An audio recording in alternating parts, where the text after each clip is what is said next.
Hey guys, what's going on? John here from What's Spinning, here tonight to chat about this new Guerilla Toss EP, What Would the Odd Do? Guerilla Toss are a Boston-based art punk band. They've been at it for a couple of years now. I caught on to them around the time of their gay disco EP, and honestly, their early days actually confused the hell out of me. I mean, I've been into some pretty freaking far out bands in my day, but their music just did not click well with me. There would be moments of actually pretty stunning instrumentals and wild moments as well, but at the end of the day, they just kind of seem unstructured and sloppy. Around this time, I kind of actually often describe them as an exciting mess. But it was with 2016's Eraser Stargazer that I started turning around on GT. Let's be real, this isn't a perfect album, it's still kind of sloppy. But it was super colorful and much more ambitious and showed Guerilla Toss slowly going for a more accessible, maybe even a little bit of a dancey sound. But with 2017's GT Ultra, I finally got it. Instantly, Guerilla Toss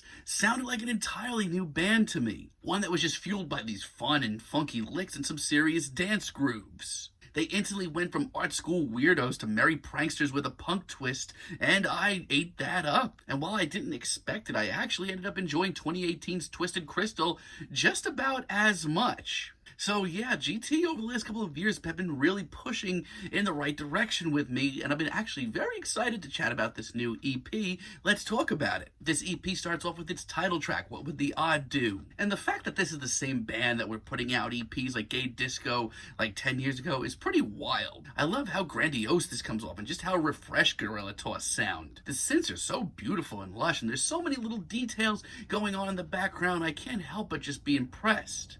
And while this EP isn't that long, it's only 20 minutes, this sounds just so celebratory. This sounds just so celebratory and so big. Just like Guerilla Toss are trying to announce their biggest sound to date. If this is the direction we're going for in the future with Guerilla Toss, I am absolutely pumped. Plants, on the other hand, will absolutely make you move. This is one of the most upfront and in-your-face tracks that Guerilla Toss have produced in years. The dance punk vibes are so strong and they make me so happy. And for some really weird reason, I am totally getting Nine Inch Nails' The Hand That Feed vibes here. But even outside of that, these synths are so colorful and they pop so hard. Hell, there are even some super quirky new wave vibes here. To be honest, this is making me move more than any dance, pop, or electronic track that I've heard all year. All around, this is a great tune. Future Doesn't Know, on the other hand, is a completely different monster, much more rock-oriented. But the serious cosmic grooves in these ridiculously funky bass licks are the wake-up call that I didn't know that I even needed yet. And the vocals of Cassie Carlson are just icing on the cake.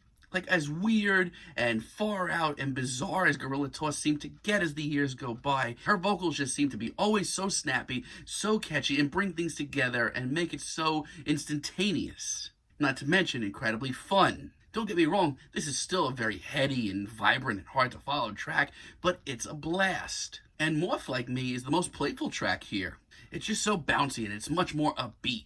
As a matter of fact, as a whole, I would argue that this actually sounds like what they were doing in their early days. But it's so much more crisp. The production is here in spades, and it's just so well thought out. But don't worry, the off-the-rails feel and that feeling that anything can happen at any moment is still here in a big way. It's a glorious track with anthemic choruses and very electric verses. And this EP rounds off pretty nicely with Land Where Money's Nightmare Lives. Right off the bat, we get a nice helping portion of noise, probably all the noise that they've left behind. And yeah, this is the most cosmic and otherworldly sounding track here. If you were a fan of where they were going for the first few years of this project, you're probably going to be into this. And let me tell you, I do still like a lot of the elements here. I like the chorus quite a bit. The bass is funky as hell, and those throwback 80s synths are a fantastic touch. But outside of that, as far as a track here goes, this is by far my least favorite. Mostly because the verses are strange. It sounds like Cassie's practically rapping them. It's just not what I want to hear. There are still a slew of very wowing and ridiculous moments that really hype me up, but overall this is by far the least compelled I've been here. So I feel like with this newest EP, while it's only a very short 20 minutes, Guerilla Toss continue to pilot into the future in this more accessible sound for them with their catchiest and most instantaneous project to date. Their production has never been more inviting, and their songwriting, these instrumentals, they remain just as exciting and wild and colorful. Like, if they're ready to bring this sound to a full-length album, like, please sign me up and let me know when it's coming, because I can't wait to hear it. I'm feeling a light 8 on this EP, but let me know what you guys think down below. If you like the video, be sure to give us a like, give us a subscribe, and let me know what you would like for me to chat about in the future. And until next time, have a great day, guys.